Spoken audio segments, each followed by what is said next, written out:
Vamos conversar agora sobre a sua saúde. A gente vai conversar via Skype com o Dr. Adriano Vendimiati. Ele é o doutor Derrame. A gente já teve a oportunidade de conversar com ele aqui há pouco tempo atrás. Hoje ele está de volta para conversar sobre sequelas do coronavírus, que não são poucas. Por incrível que pareça, esse vírus realmente pode bagunçar o nosso organismo de uma forma muitas vezes inimaginável. Ele está com a gente já?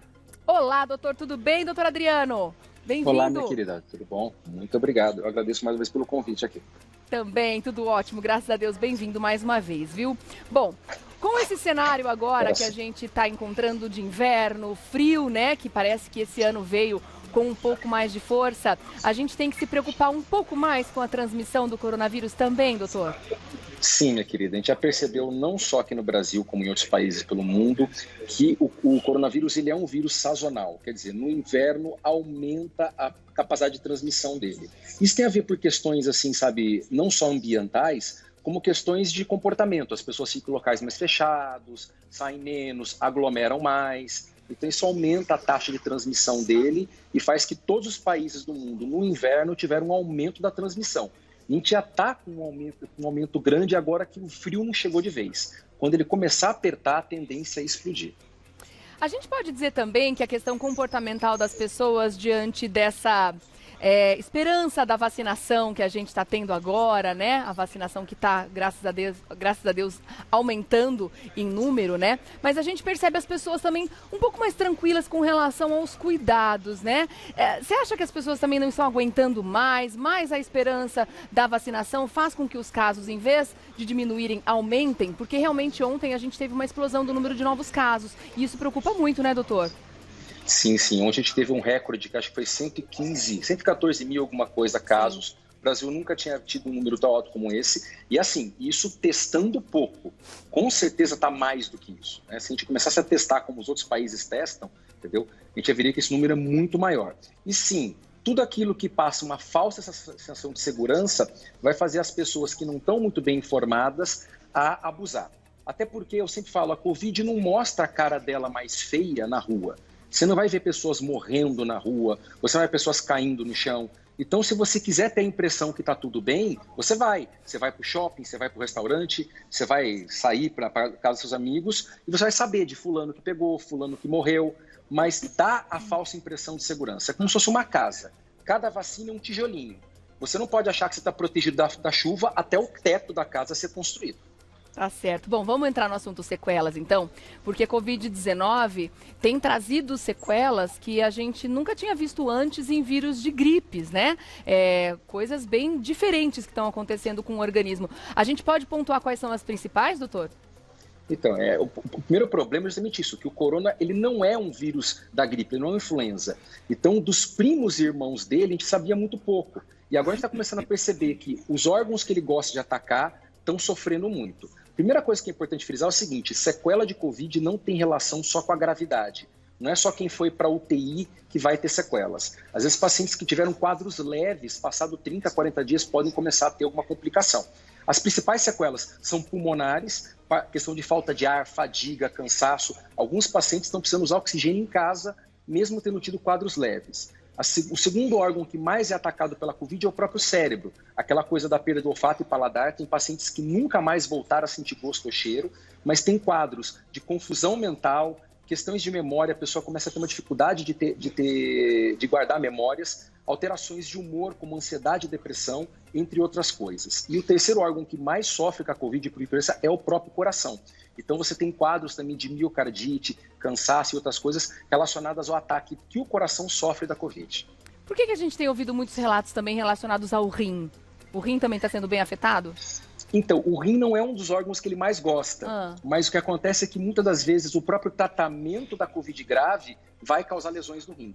Então, infelizmente, você teve um aumento muito grande de lesões renais com a Covid, porque você está tendo muitos casos. Então, vamos supor, se a Covid grave, sei lá, 10% só desses casos vão ter problema de rim, só que você está tendo milhares de casos graves, você vai ter centenas de pessoas indo para hemodiálise que não iam mais. Então, teve sim um aumento, mas pelo volume. Entendeu? As outras sequelas que eu falei, elas em quantidade são muito maiores. Outra coisa que é importante frisar também, que não é tão comum, mas está aparecendo mais, são as questões de trombose. Muitas pessoas que tiverem embolia pulmonar, trombose nas pernas, derrame, infarto, por causa dessa história do Covid engrossar o sangue. Entendeu? Também não é uma coisa que acontece com todo mundo, mas é tanta gente pegando que está tendo bastante. Tá. Lembrando que você que está em casa pode participar através do @Revista da Manhã. Temos lá uma foto do nosso querido doutor Derrame, que está conversando com a gente hoje sobre sequelas da Covid-19. Pode mandar sua pergunta. Aproveita que ele está ao vivo com a gente aqui para tirar as suas dúvidas. Então, doutor, a gente não tem uma relação da gravidade dos casos de Covid-19 com a permanência das sequelas depois, né? Isso a gente pode dizer. Não existe uma relação das pessoas que... São só as pessoas que ficam em casos graves é que ficam com sequelas. Mas e com relação às sequelas graves? São para os casos mais graves ou a pessoa, mesmo que teve um caso leve de Covid, pode ter uma sequela grave? Geralmente são os casos mais graves, até porque muitas sequelas que são atribuídas ao Covid, como eu falei, tem relação com o tratamento. Está tendo pacientes que estão ficando diabéticos, entre outras complicações, porque o tratamento com uma Covid grave ele é tão pesado, ele causa tantas complicações, que a pessoa vai sair da UTI com mais sequelas. Então, com certeza, os casos mais graves vão ficar mais graves. Então, a parte pulmonar e a parte neurológica. Temos que lembrar também que só a Covid grave, qualquer doença grave que leva o paciente para a UTI, vai fazer que esse paciente perca massa magra, perca massa muscular, e às vezes o paciente vai ficar com fraqueza, vai ficar com dificuldade de movimentação só por isso. Eu tive pacientes que chegaram a perder 25, 30 quilos de músculo pelo período que passaram pela UTI. Então, com certeza, quanto mais grave, mais graves as sequelas. Mas não é só paciente grave. Tem pacientes com quadros leves que tiveram trombose, por exemplo, no pulmão, ou derrame, ou infarto, que ficaram basicamente inválidos depois de uma Covid gripezinha. Tá certo. Bom, a gente vai continuar nosso bate-papo. Na volta, quero saber sobre as variantes, se elas são mais graves ou não, inclusive quando o assunto são as sequelas. Eu quero saber, doutor, se a variante indiana, de fato, ela é mais grave, se ela é a Delta, né? Eu tô confundindo agora os nomes, eu não me lembro agora se é Delta ou se é a Gama, ou se a Gama é a de Manaus. Se essas variantes vieram ainda mais fortes nas infecções e, fatalmente, como consequência também em relação às sequelas. Estão deixando mais sequelas do que as outras, as primeiras variantes que chegaram por aqui. Vamos lá, é a Delta, sim. E essa troca de nomenclatura foi necessária porque quando você começa a dar nome de variante para nome de país ou local, é ruim, né, isso faz com que os lugares fiquem com medo de anunciar. Sim. Então, por exemplo, aparece uma nova variante lá na Tailândia, eles vão falar, eu não vou falar não, vai ser coisa com a variante tailandesa, e daí eles não anunciam. Quando agora é só com letras, entendeu? Então as pessoas ficam um pouco mais confortáveis para fazer isso, os países, né? Mas sim, a indiana é a Delta, e tudo indica que até agora, de todas as outras, ela é a pior. É difícil comparar variantes, a não ser quando você vai para o mundo real. Então, o exemplo que a gente tem que a Delta é pior que as outras é a Inglaterra. Porque a Inglaterra estava tendo uma dominância da Alfa, que era a antiga britânica. E lá, mesmo com a introdução da P1, né, aqui do Brasil, com a sul-africana, que é a beta, tudo mais, com todas as outras variantes, a Alfa ainda dominava. Ela transmite mais do que as outras. Em menos de 3 semanas, a Delta conseguiu se tornar hegemônica na Inglaterra, no Reino Unido como um todo. 90 a 95% dos casos novos que estão aparecendo lá agora são da Delta. Então, assim, ela pegou e atropelou as outras. Isso não quer dizer que ela é mais grave. Isso vai precisar de mais estudos para poder ver se a forma clínica que ela se apresenta é mais grave. Mas a gente já sabe que transmitir mais, ela transmite. E, tipo assim, muito mais. Né? A Covid normal, uma pessoa podia passar até 3, essa uma pessoa pode passar até 7 pessoas. Isso indica que mesmo no lugar que você esteja tendo uma vacinação boa, ou que até que você esteja fazendo um lockdown como a Inglaterra, você vai ter um novo surto. E se isso aconteceu lá, imagina o que vai acontecer aqui, que nem vacinação e nem lockdown tem. E a questão da segunda dose, né? Falando em vacinação, infelizmente a segunda dose está com uma adesão baixa. Eu queria que você explicasse para a gente quais são os riscos da gente não tomar a segunda dose da vacina, quer dizer, não fazer a imunização completa, né? Justamente para que essas novas variantes não fiquem se melhorando, porque o vírus, com o passar do tempo, ele melhora para si, né? Quais são os riscos das pessoas não tomarem a segunda dose, doutor? Então, o que acontece é o seguinte, toda variante vai ter uma modificação na estrutura dela. Então, assim, a vacina já vai estar defasada toda vez que sai uma nova variante. Pode ser que a vacina ainda proteja, mas proteja menos. O que foi feito, as vacinas que foram testadas contra a Delta, que foi a AstraZeneca e a Pfizer, mostrou que sim, ela protege, mas protege com uma eficácia menor. E já mostrou que com uma dose apenas, elas não protegem quase nada, é 30% de proteção. Então, para as pessoas que estão tomando essas vacinas, que são consideradas as mais eficazes, uma dose já é pouco. A gente ainda não testou a variante Delta com a Coronavac, entendeu? Mas com certeza, com uma dose vai ter uma queda também absurda.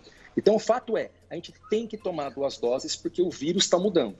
Pode ser que no futuro a gente tenha que tomar uma 3ª dose, entendeu? Agora, o que a gente já sabe com certeza é que uma dose só, você não está protegido.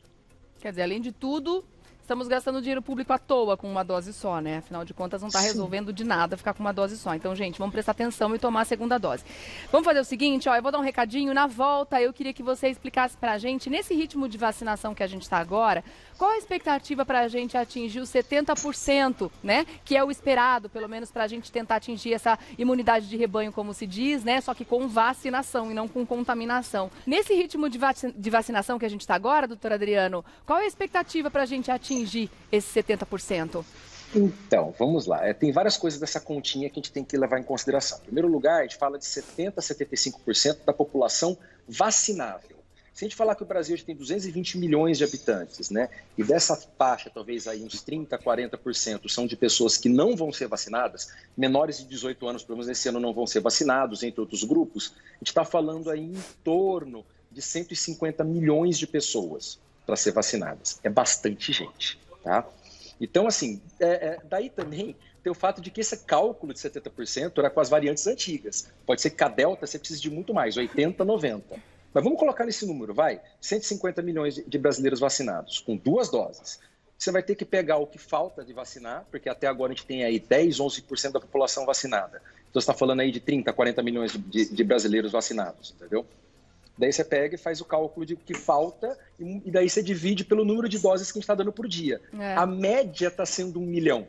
A gente teria que estar vacinando 2, 3, 5 milhões de brasileiros por dia para conseguir o sonho de vacinar todo esse número até o final do ano. Se a gente continuar com 1 milhão, 2 milhões, vai passar de 2021.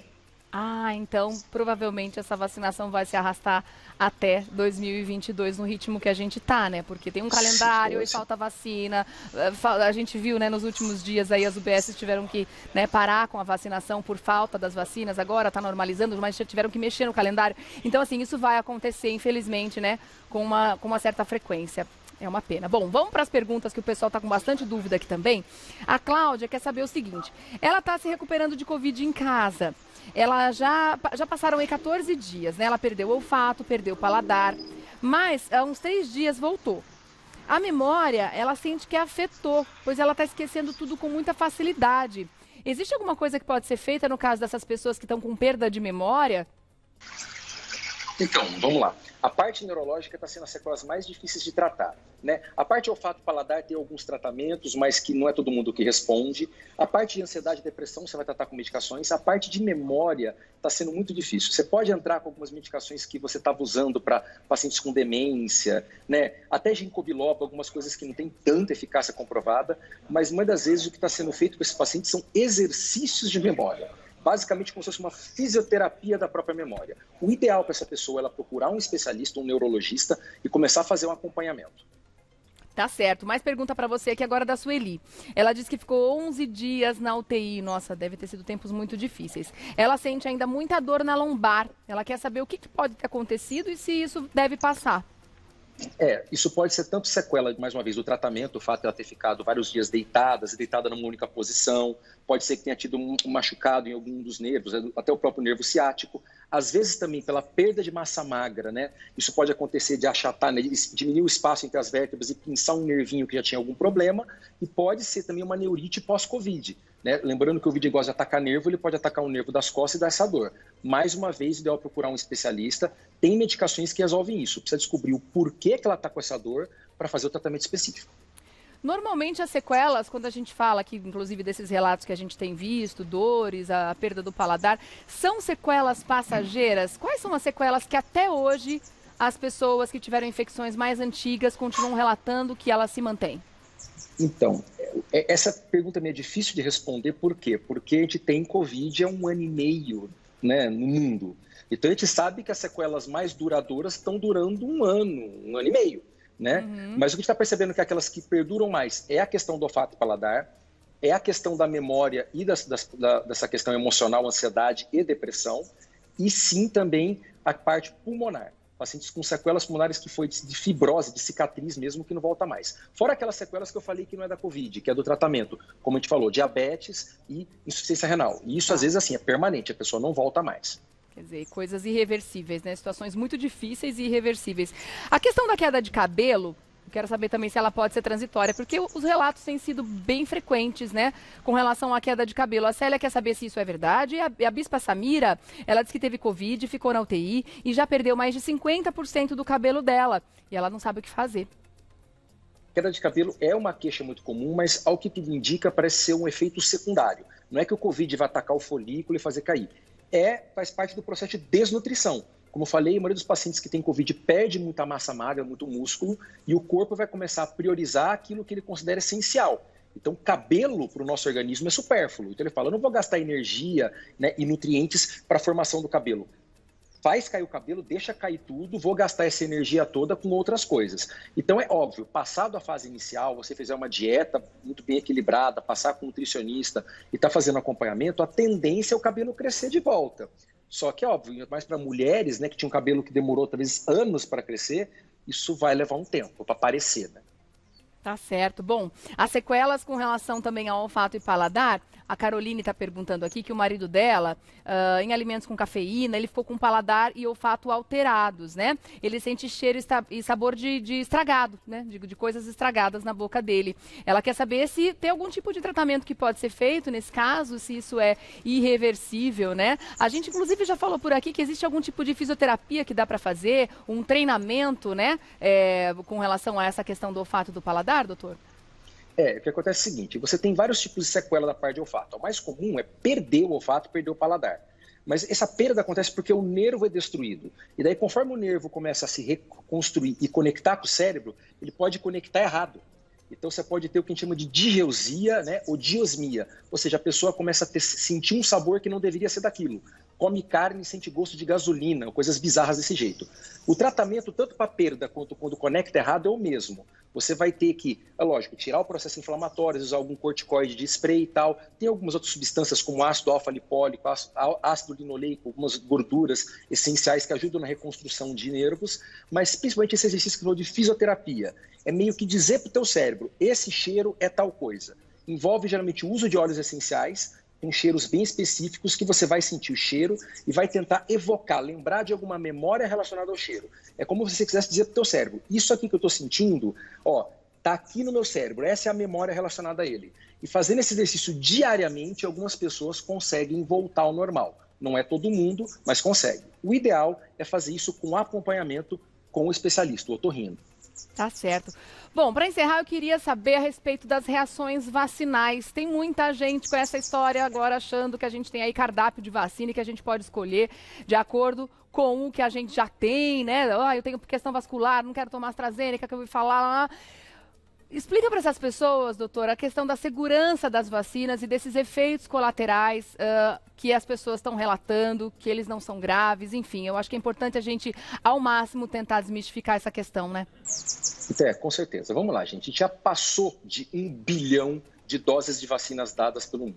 Se qualquer uma daquelas teorias de conspiração absurdas, que vacina ia deixar estéril, que vacina ia matar ou coisa parecida, fosse 1/3 de verdade, isso já teria aparecido. Não apareceu. O que a gente tem como concreto é que vacina da Pfizer para pessoas que têm reação alérgica grave, já teve choque anafilático, entendeu? Ela está contraindicada. Fora isso, nenhuma das outras vacinas tem claramente uma contraindicação. Aqui no Brasil, especificamente para as gestantes, né, eles estão suspendendo temporariamente a AstraZeneca, porque teve um caso suspeito de complicação, não foi confirmado, mas na dúvida, para esse grupo específico foi tirado.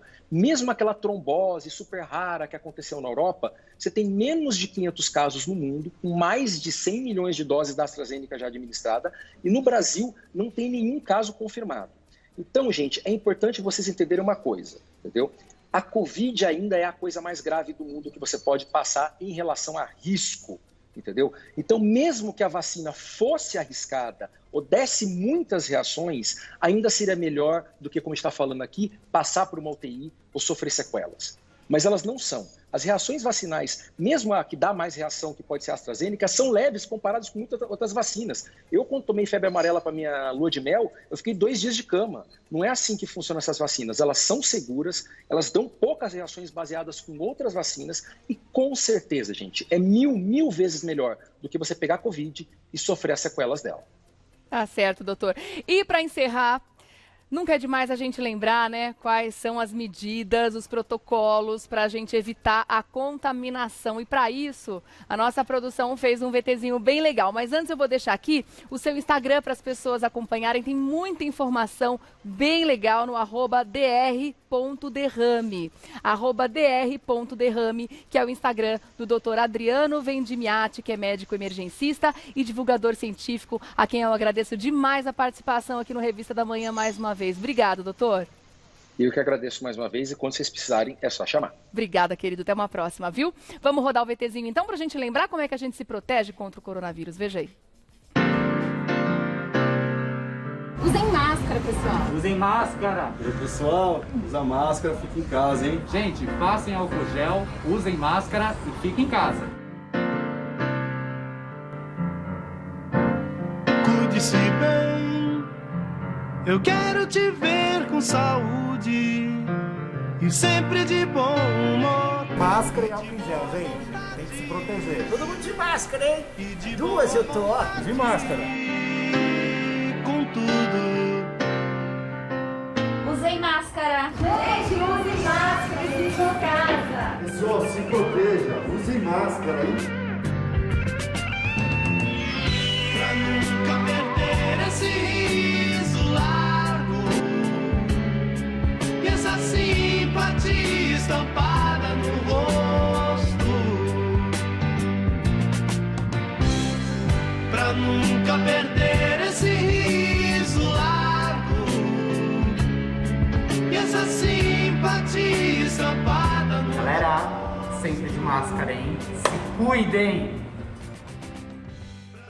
Uau, gente! Que surpresa incrível que vocês fizeram pra mim. Eu não tinha visto esse VT antes. Que lindo! Vocês arrasaram. Pra variar, né? Vocês arrasaram. No recado, na execução, em tudo, gente. Olha, que recado importante. E é isso que esse VT mostra, né? Para que a gente continue por aqui, celebrando a vida. É muito fácil, os protocolos estão aí, é só a gente colocar em prática, gente. Dá para fazer de tudo, dá para trabalhar, dá para continuar a vida, né? Se a gente respeitar os protocolos. Então usem máscara, limpem sempre as mãos. Vamos manter o distanciamento, não o isolamento. Se isolar não é bom, a gente não veio para se isolar aqui para essa vida.